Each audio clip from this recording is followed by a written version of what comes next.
Mom, Alice calls, searching through the rooms. Mom, where'd you go? Tori, Virginia yells down a long hallway. Tori, come on, this isn't funny. They both turn a corridor only to find each other standing at the opposite end. You didn't see them? Alice calls out to Virginia. No, Virginia says as she shakes her head. I'm worried. This isn't like them at all. I mean, leave it to Tori to play a practical joke on us, but Hieronymous hasn't answered my letters in weeks. It's not like him. No, it's not, Alice agrees. They both stopped responding to my letters about 2 weeks ago, although I did get a weird mushy one from Mom telling me how much she loved me and how proud she was of me. Apparently everyone got one, but we figured she just met with someone who was brought back by the solemn bond again. You know how she gets every time she meets one of those people. I know Melodia was trying to help her control it before she passed, Virginia offers. But Tori has always been one of the most empathetic people that I have ever met, especially after she came back. She's like a sponge. If someone starts crying, she starts sobbing. Yeah, Alice says quietly. You checked the bedroom yet? No, Virginia says with a laugh. Although, knowing those two, that's probably where we'll find them. They head over to the bedroom and Virginia pounds on the wall beside the door with the side of her fist. Okay, you two lovebirds, can you take 5 seconds to... However, as she's talking, the door swings open of its own accord. Huh? That's weird. She gently nudges the door open with her foot, revealing the interior of the bedroom. The bed is made, and the room looks immaculate and untouched. Are you sure they said they were coming back here? Alice asks Virginia. It looks like they haven't been here for a while. Tori made it very clear that she was coming back to Ravine Cottage to recharge, she replies. You know how she gets after she travels. She has to come back here to be one with her magic again, or whatever. And my father would never leave her side. Alice agrees as she steps into the room. She had never been inside this room before. Not really. When she had gotten older and was finally invited to step foot in Ravine Cottage after she turned 16, she never ventured beyond the doorway. This was the room her parents always disappeared to when they wanted their alone time. At first, she thought that this must have been where her parents had their arguments, considering how composed and in love they always seemed to be around their children. She was sure that all couples had to fight at some point or another, but she had never seen them be anything but supportive of one another, and she was only now beginning to believe Virginia when she said that Tori and Hieronymous really never fought. Apparently, they had worked out all of their relationship drama early on in their relationship, and they were as genuinely in love with each other as they appeared to be. Hey, what's this? Virginia asks as she spots something on the desk. Alice comes over to stand beside her and peeks over her shoulder as she begins to read.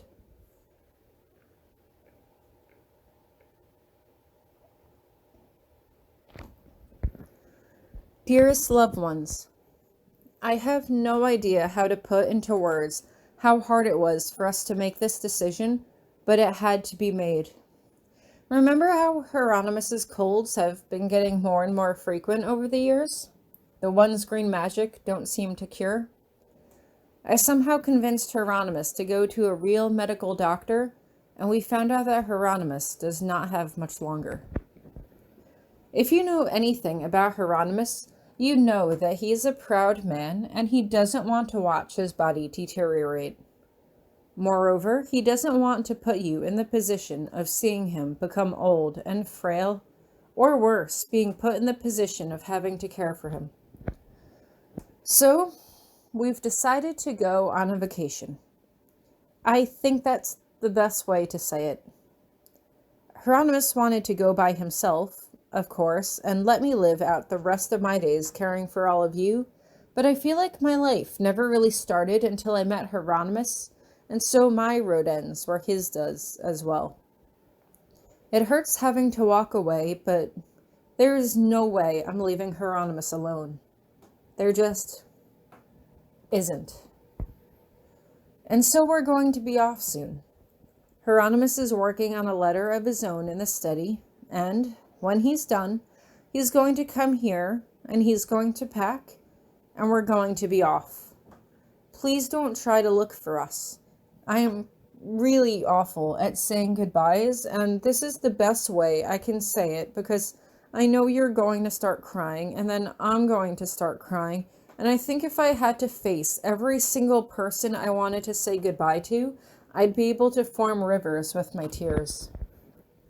I know this puts you in an awkward position of sharing the news, but please don't overwhelm yourselves with that burden. Hieronymous has already spoken to Bej privately, and he will assist you with anything you need. I know Romulus and Remus have both expressed interest in taking up Hieronymus' seat, and I don't know who Hieronymus will choose, but I will let him come to that decision himself. Regardless of who he chooses, you are a family, and I want to see you all support one another. When Hieronymus was just a boy, he had no siblings. He only had his father, and you know how I felt about him. For a while, it really looked like the Grabiner line might fade into obscurity, but I am so proud of what we managed to build together. While Hieronymus was off trying to improve the Grabiner reputation, I wrote. I wrote and I wrote and I wrote some more until it felt like my fingers were literally going to fall off. I have left you all of the journals that I've written over the years of what it was like watching you all grow up.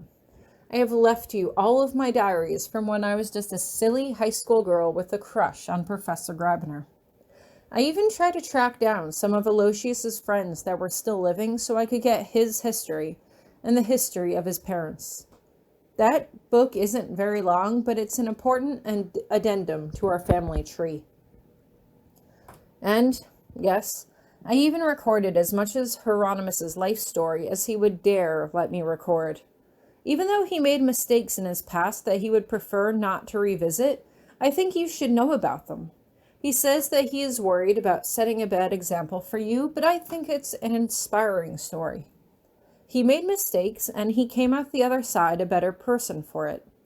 He says it's luck, and though it may just be fate or destiny, I will never not be grateful that I got to share my life with him. I only ask that you make decisions that make you happy, and when your life is near its end, hopefully a long, long time from now, that you add your own book to the Grabiner family tree so we may start building a legacy of our own lineage. I want every person who holds the Grabiner name to write a book about their life and how they have helped further our legacy so their children and their children's children and their children's children can look back and know all of our stories. Honestly, I'd prefer it if you wrote a book for each stage of your life, but Hieronymus says that this is an impossible task and that no one has the time and energy to write as much as I do. But I think you underestimate how much your story can matter to other people. It doesn't need to be a sad story. It doesn't need to be a happy story. It just needs to be an honest story, and that's what this is. I can't tell you how many times I've gone back and reread the diaries of when I met Hieronymus over the past few years. I stopped keeping detailed logs because, as one day you'll find out for yourselves, raising a family takes a lot of time, and with Hieronymus's work and my work and making sure to make time for each other, there was just never enough time to write it all down. Hopefully, you'll be able to make some time to write it all down.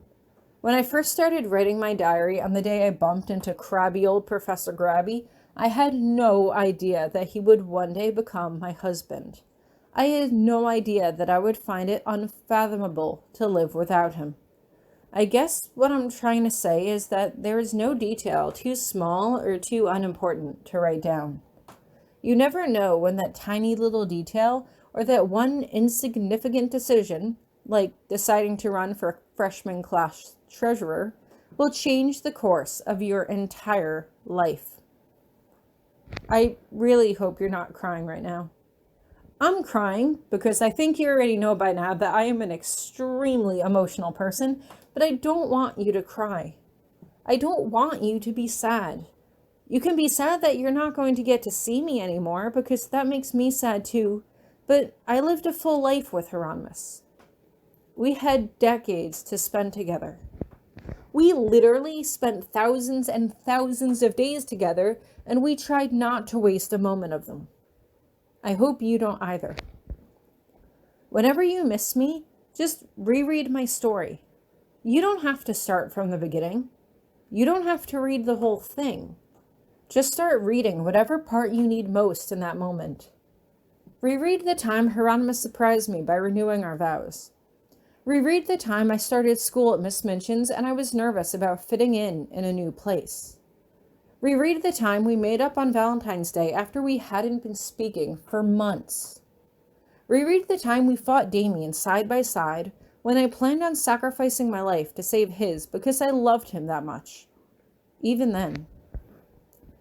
Whatever you need from me, there is a story there for you, but don't neglect your own story or the people in it.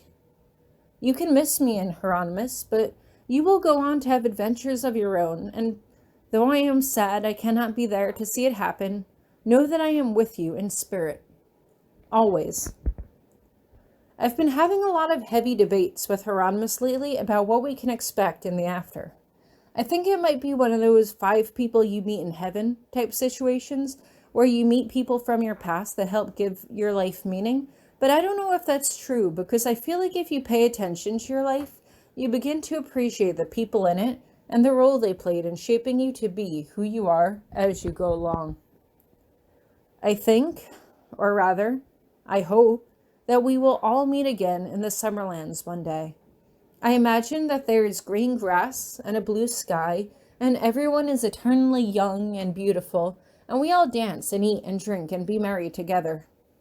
Hieronymous will be there, as will all of our friends and loved ones. Eddie once told me that she would just have to wait a little longer until she was reunited with Ellen, and I hope I'll get to see them both there. I hope to see all of you soon, but not too soon. You have your own lives to live, after all. So, I probably shouldn't delay my goodbye any further. Just know that Hieronymous and I love you all very much, just not as much as we love each other. Take care of each other, and take care of Virginia for me now. She may not be a Grabiner by name, but she's just as much a part of this family as you are. Take care of each other and be kind to one another. And moreover, don't forget how much Hieronymous and I loved each other.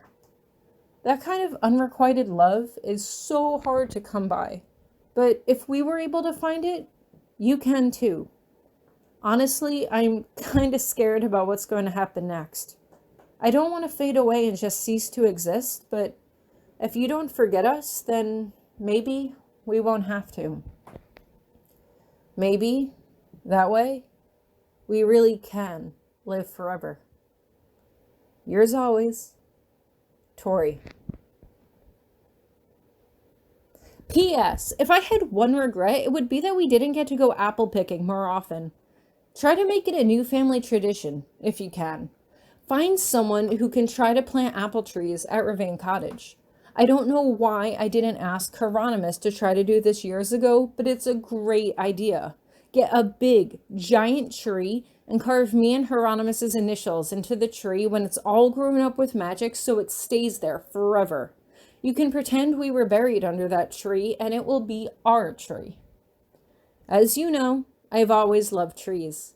Trees always seem to keep growing, and if there is one thing I am most proud of, is we kept the Grabiner line growing. Please watch over our tree and help it grow. If nothing else, just remember this. Hieronymous and I got to spend our lives together. And that journey, that was my happy ending. That is my happy ending.